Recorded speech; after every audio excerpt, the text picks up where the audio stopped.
వెంకటేశ్వర స్వామిని అప్రతిష్ఠ చేయాలని, అపచారం చేయాలని, కల్తీ వ్యవహారాలు ఒకటి కాదు, ప్రతిరోజు దేవునికి అపచారం జరిగేట్టుగా ఎక్కడికక్కడ ప్రచారాలు చేయడం, దేవునికి అపచారం జరిగేట్టుగా ఎక్కడికక్కడ ప్రచారాలు చేయడం. కడాన తిరుమల లడ్డు కూడా నాసి రకం. నాకైతే ఆశ్చర్యం వేస్తుంది. వెంకటేశ్వర స్వామి పవిత్రతను దెబ్బతీశారు. దేవుని దగ్గర పెట్టే ప్రసాదం అపవిత్రం చేసే విధంగా ఓసారి బాధేస్తుంది.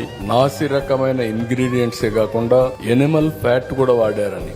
ఏది గీకు బదులు నాసి రకమైన ఇంగ్రీడియంట్సే కాకుండా ఎనిమల్ ఫ్యాట్ కూడా వాడారని. ఏది గీకు బదులు 5 సంవత్సరాలు కల్తీ అయిన గీ బాధేస్తుంది. అలాంటి గీ తీసుకొచ్చారు, మామూలు కెమికల్స్ తో తయారు చేశారు. పేపర్ లో వస్తే నాకే ఆశ్చర్యం వస్తా ఉంది.